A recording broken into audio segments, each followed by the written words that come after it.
Now we're going to define a few of the greatest jazz styles. In this lecture, we're going to talk about New Orleans style, also known as Dixieland jazz, swing, and bebop. I think some of this music you're going to be listening to is a lot of fun, so enjoy learning about it and then enjoy the listening.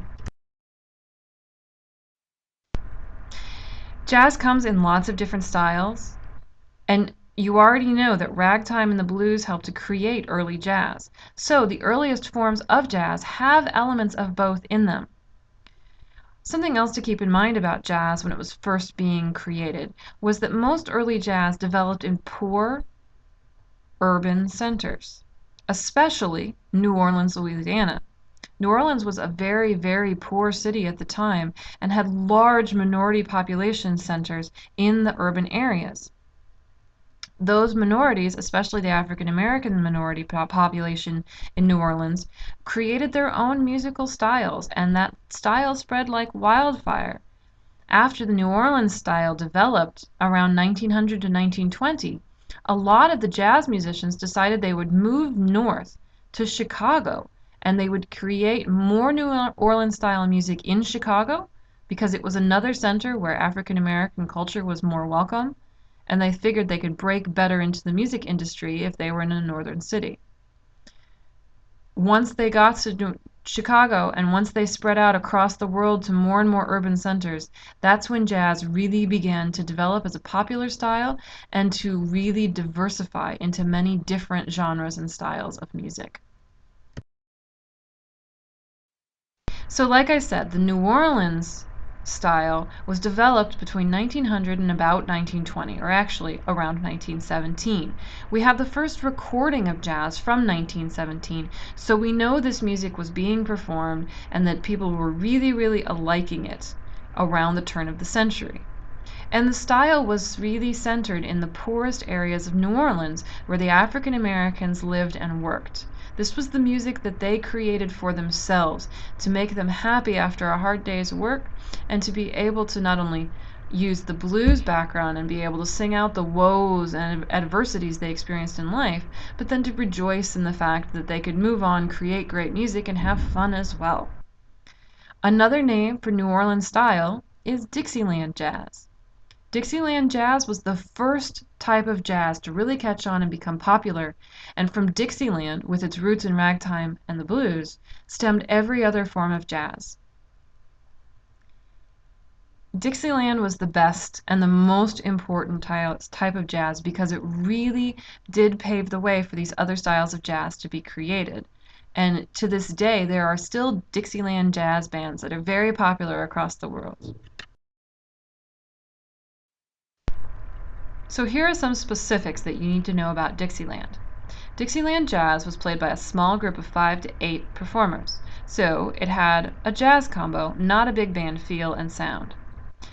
From that small group of players, they had what was called a front line, or the melodic instruments such as the cornet, trumpet, clarinet, and trombone, that were the solo instruments. They had a rhythm section, as to be expected, and they always, within that rhythm section, had a single line instrument, such as a double bass. Single line instrument means that it only reads one line of music at one time, or produces one note, usually at one time. The frontline instruments used to improvise contrasting melody lines all at the same time. This is known as group or collective improvisation. This was a key feature of Dixieland jazz. It was not important yet in jazz to be a solo improvisational performer. What was really important is that they would create these melodies over top of rhythm sections, and then as a group they improvised. So what that meant is sometimes the music actually didn't sound good together. The people would be doing completely different things on the same melody at the same time. But it also gave a lot of excitement to the music, gave it a really rhythmic and syncopated quality that kept it really easy to listen to and fun to listen to. And if you think back to the types of texture we've talked about, Dixieland is a great example of polyphonic texture because you have multiple melodies happening at the same time. Dixieland really centers not only in ragtime and blues, but in the church culture, the patriotic marches, in the band culture, and popular folk tunes that were already widespread among the populations. A few other things to remember is that the group improvisation occurred at the beginning and the end of the piece, and they did also use improvised solos. It may not have been the most important part, but it was an aspect of jazz that developed from the very beginning. Dixieland just really focused, because it began and ended, on collective improvisation. And most of the solos are not by themselves. They're actually supported by a rhythm section or the whole band playing behind it. When you have an improvised solo with no accompaniment behind it, it's called a break in jazz. These are really rare at first, but as I said, Dixieland jazz, New Orleans style jazz, moved eventually north into bigger urban centers such as Chicago. And when it did, it changed and became more and more popular to add new things into the style and then eventually create new other genres of jazz that used more improvised solos without accompaniment. There were too many performers of Dixieland jazz in the early part of the century to really list here, but just to give you a few so that you know about some of their names and can look them up on your own if you'd like to listen to more of this music. The best Dixieland and the most well-known still today artists are Ferdinand Jelly Roll Morton, most often called Jelly Roll Morton, and King Oliver, Joseph King Oliver. One of the best-known performers and composers of Dixieland as well is Louis Armstrong. Louis Armstrong, also known as Satchmo in the jazz world. He was a trumpeter, so he would play the solo lines in this music, and he was one of the first great jazz improvisers. Louis Armstrong lived for a very long time, so even though we consider him to be a Dixieland jazz player, we also consider him to be able to play in almost any other jazz style. He lived from the turn of the century up through the 90s, so he really did play in every single important jazz style while he was alive, and he really created some of the genres as well. So we'll hear more about him later. But know that Jelly Roll Morton, King Oliver, and Satchmo were really great artists, composers, and arrangers of Dixieland jazz music, and really were the ones that made it so very popular because they were so exceptional at it. Here's a picture of King Oliver with his band.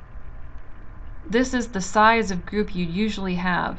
It's on the larger side because they have a few players playing saxophone and clarinet rather than just one or two. But you can see that there's trumpet, trombone, clarinet, sax, and then you have a rhythm section in the back, and in this case you have guitar instead of upright bass. His band varied depending on who could come play each night, so you never knew what you were going to get. That's another aspect of jazz that's really exciting, is that it can be created by different groups of players because they simply know all of the tunes and they just come together and jam together. The piece that you're going to listen to, listening example 7, is called Dippermouth Blues. It was written in 1923, and it's a really great example of how blues became jazz, and it's also a great example of the New Orleans Dixieland style. This piece is composed by King Oliver and then arranged for his group. I hope you enjoy listening to it. Once you have, move on to the next example. The next example is a piece that was composed actually by Louis Armstrong's wife, called Hotter Than That. It was performed by his band, Louis Armstrong and his Hot Five. Yes, that was the name of the band, because most jazz performers included their name in the band. And this is a picture of Louis Armstrong just having some fun with his trumpet. He was a great jazz musician, and not only was a trumpeter, but was a vocalist as well. He created something called scat singing, which you already heard Ella Fitzgerald do in one of your early examples. It's fun to listen to him do it because he's got a deep, gravelly voice that really fits the style of the music. This is a later example of New Orleans Dixieland style, and you can hear a few different things, since even though they still use group improv at the beginning and the end, it is more focused on solo improv, and there are a few breaks in the music, as well as Louis doing a little bit of scat music. Enjoy it, and think about the differences between the Dippermouth Blues and Hotter Than That, and see whether you can find the similarities that make them both Dixieland, but the differences that show that even though these are both Dixieland, they progress through time, and music always is changing, as we already know. The next genre we're going to talk about is swing music. Some of you already know what swing music is. But I bet you didn't know that swing is an actual type of jazz. It was jazz that developed in the 1920s, so this is once most of the musicians had either decided to stay in the southern cities and really get into Dixieland jazz, or had decided to move north and continue to progress through new styles and new ideas. Swing was one of those new ideas, and it was most popular from 1935 to 1945. That 10-year period is known as the swing era. It developed first in African American urban areas, which is not unexpected. But what was very exciting about swing was that it crossed racial lines. It was so popular that people, white and black, of all different minorities and majorities in the United States, loved the music and loved to dance to it. So the racial boundaries in the United States blurred when it came to actually enjoying swing music and performing it. There were lots of swing bands that were entirely made up of white people and entirely made up of African American people. There were not many that mixed the two still, but it had jumped between cultures and was acceptable socially both for African Americans and for Caucasians, which was something that was not normal before this period. Swing really paved the way for music to jump racial boundaries and to even protest racial boundaries in the future. Some of the more important names in swing include Count Basie, Glenn Miller, Tommy Dorsey, Benny Goodman. Those are the men who led many of the big bands, known as swing bands, of 10 to 15 players during the swing era.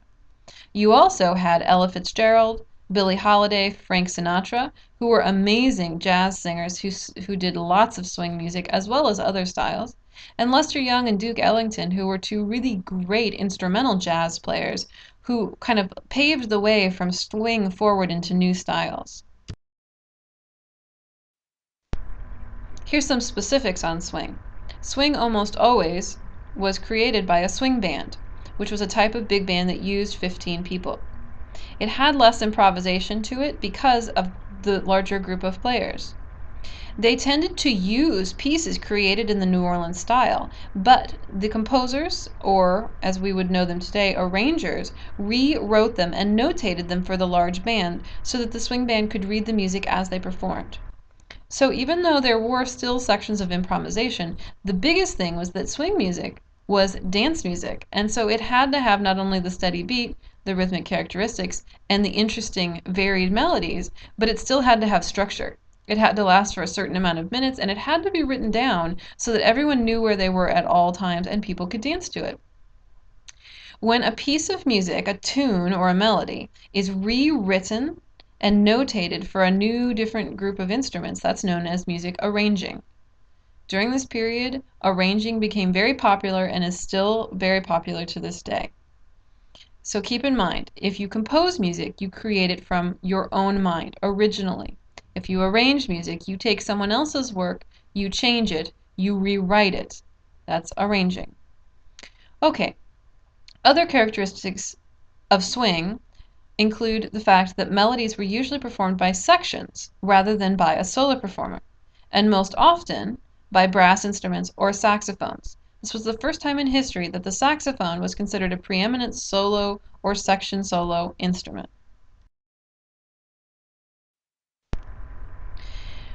This is a great example of swing, and it's one that a lot of people know. It's used in tons of movies. It's just one of the best examples. It's called Sing Sing Sing, and it was written and arranged by Benny Goodman.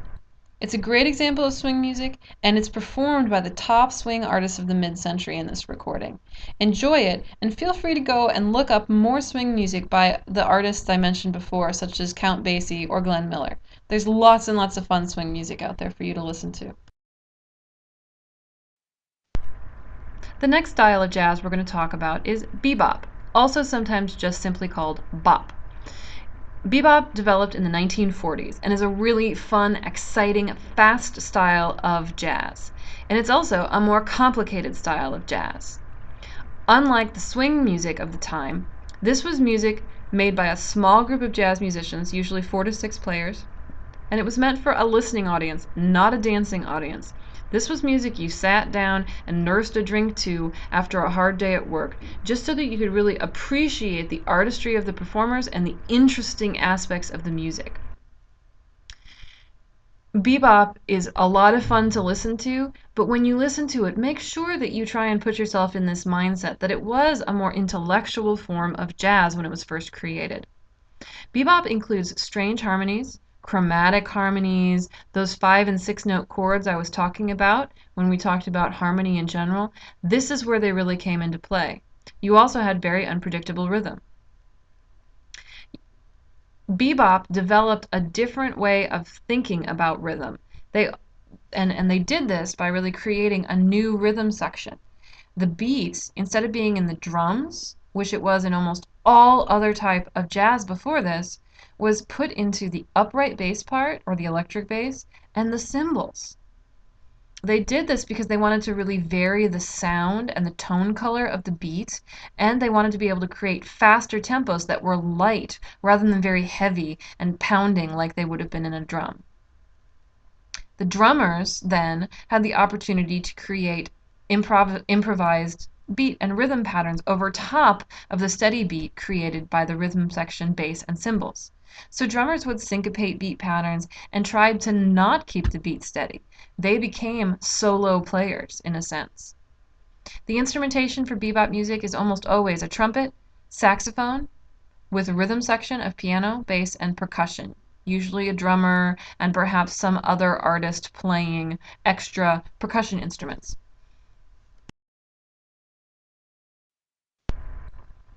A few more specifics on the style that you can listen for in the listening example.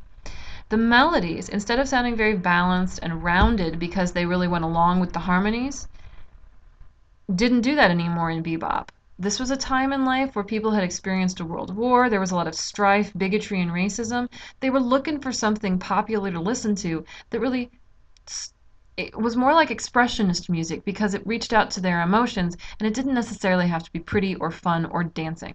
So the melodies had an unbalanced feel, the chords became larger and more complex, and the piano, the keyboard instrument, which usually acted again to create steady beat, didn't act as the beat, but instead was added texture and tone color and became sometimes a solo instrument. Just like almost all jazz, the bebop songs began with and ended with a statement of the main melody. But unlike the group improvised main melody that you would have heard in perhaps swing or Dixieland, this time you almost always hear the main melody presented by a soloist or a duet of soloists. After that main melody is stated by a soloist, the entire rest of the piece in bebop is improvisatory. Really, really take that into account when you're listening to this. You hear the melody, and then you hear nothing but spontaneous creation of music until the soloists are finally done and they decided to wrap it up by creating one more interpretation of the melody at the end together as a group. The best bebop artists of the 1940s and 50s were Dizzy Gillespie, Charlie Parker, and Thelonious Monk. You should recognize the names Dizzy Gillespie and Charlie Parker already, since you've already listened to Groovin' High, which was created by those two men and their band. But we're going to listen to another example of bebop, since they were really, really well known for that style. Below is a picture of Charlie Parker with Dizzy Gillespie, actually, just so that you can see what the two men looked like. They were great friends and created a lot of amazing music together. This is a picture actually taken in the 1940s from after a gig that they played where they were playing bebop the entire night. One of the most popular bebop songs they have is called Coco. You can read about it in the book, but you can also know that this is simply a great example of bebop based off of a popular tune already known to audiences.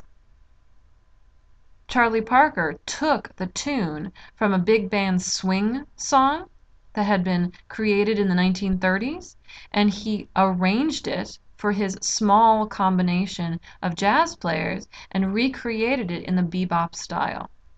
Enjoy listening to Coco, and once you do, go on to the last lecture and the last couple listening examples that deal with cool jazz, free jazz, and jazz fusion or jazz rock. Hope you enjoy them all.